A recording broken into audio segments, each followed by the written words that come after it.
Ghost in the Shell Standalone Complex is a PS2 game, a PSP game, and also an anime from back in 2005, I think. Ooh, long time ago. The main story, I think, is preventing an assassination attempt on a former minister, but along the way you solve a bigger mystery, you find out who's behind it and why after so long they want to kill him now. But some things also happen that throw that whole thought into question. I want to say I think because it really feels disjointed to me, and any flow is just like good, competent flow and storytelling isn't there. It feels kind of like Final Fantasy 15, where most of the lore content isn't in the game, but in the free anime and the $5 character DLCs. The backstory I need is probably in the PS2 game or the anime, but I haven't watched Standalone Complex since it came out. Personally, I don't think I should have to hunt down story from another source. It should be like Mass Effect, where I can if I want to, it's there, but it's not pivotal that I know this stuff that doesn't happen in the game. After completing the game, you unlock a movie player, which replays all the cutscenes from the campaign, which, you know, if you want to put yourself through that, you can. There's also a minigame called Touch Coma Agogo, which is a lot like, it's a dodge and shoot kind of game. Not a bullet hell, at least what I played wasn't bullet hell, but it maybe in the later levels it becomes like that. This little minigame was unfortunately the most fun I had while playing this game.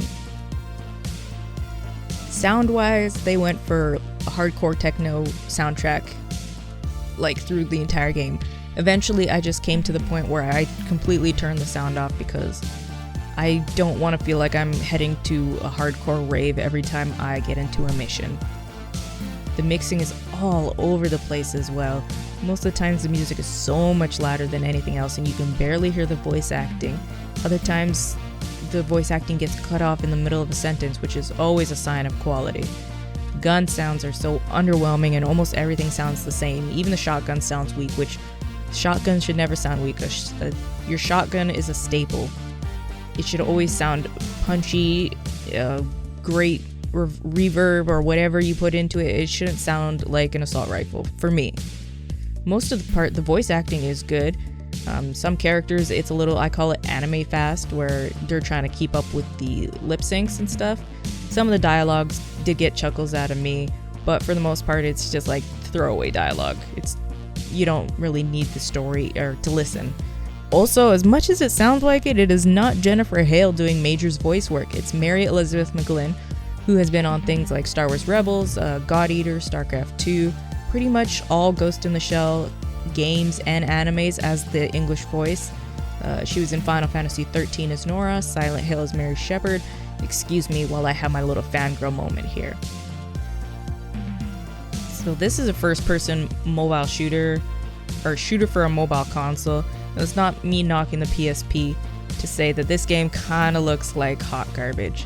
It's not bad per se, but it's not great either. Major looks good, although I have no idea why she's in that outfit. I know they have pants in the future. You can also play as 3 other characters from the anime, but let's face it, I'm here for Major. The weapons look eh. The environments don't look half bad, although a lot of them are heavily reused and have little variety. And there is a low draw distance in some more than others, but I think that might just be standard for PSP games because I've seen some low draw distance or blurry backgrounds in a few other games I've played. The other models look decent, unless you're enemy type, then you kind of look like the Spider-Man boat people. And the way it's all put together and animated kind of just comes off really unsettling. They can't even use the excuse that resources were difficult to do and the PSP was difficult to work with, because we have games like SOCOM Fireteam Bravo, Death Jr., Battlefront 2, Prince of Persia, Warrior Within, just to name a few, or the excuse that they didn't have a talented team. It was Bandai when they were making great games. Well, maybe not this one, but they were making good games.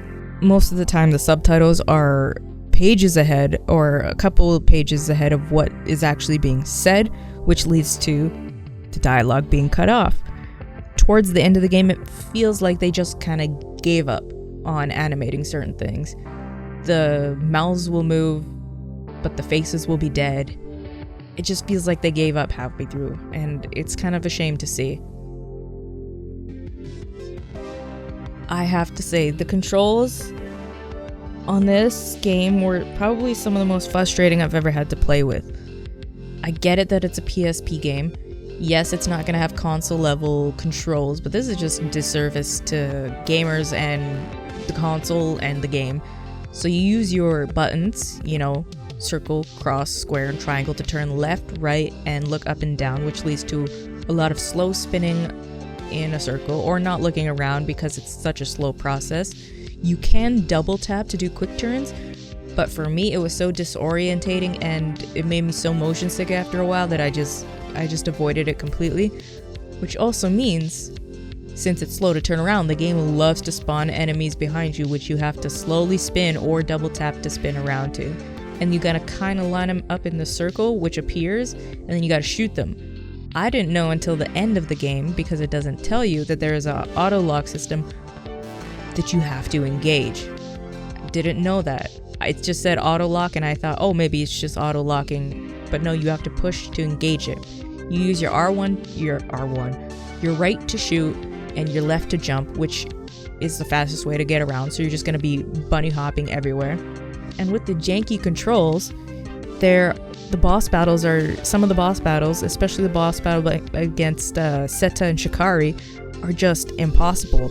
There's no way you can fight them. They move so fast, and I just left it to my Tachikoma unit really to fight them, because there's no way that I would be able to turn around, lock on, and kill them.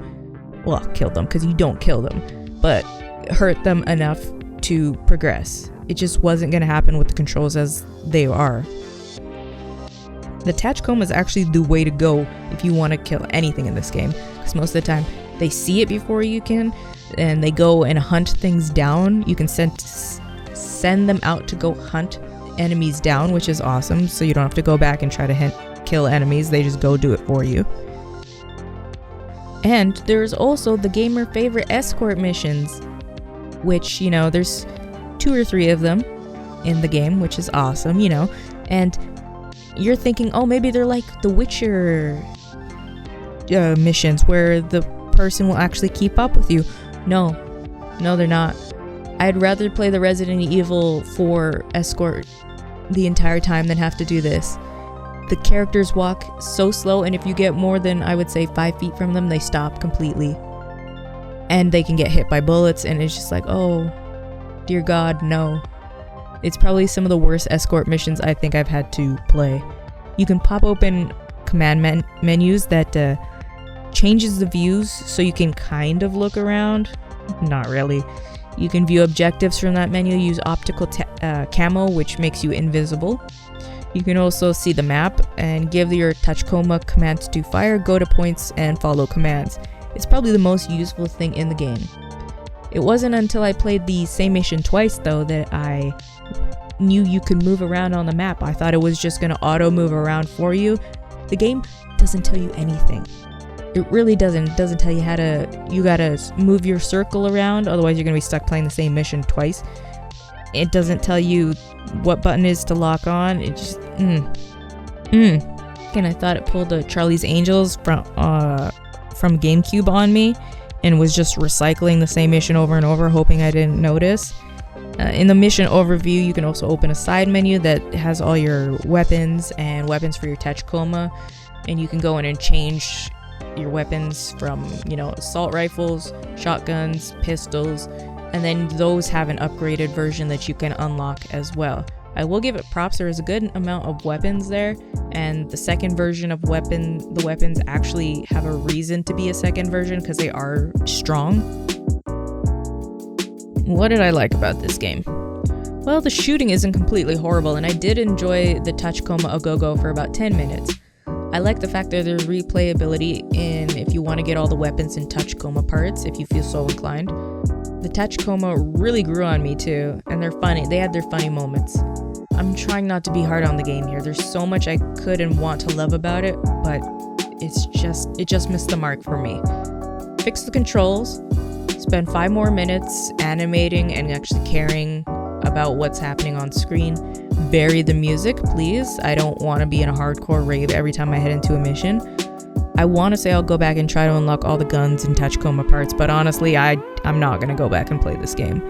I really do want to like this, and it's not bad, it's just not great and not worth the struggle. I feel like if this was your first introduction to Ghost in the Shell, you would never pick up anything Ghost in the Shell related ever again. Be it a movie, the anime, any other games, you would just be like, no, not doing it, not putting myself through that. I just wish, this is like Mass Effect Andromeda. There's so much potential, but it just got wasted.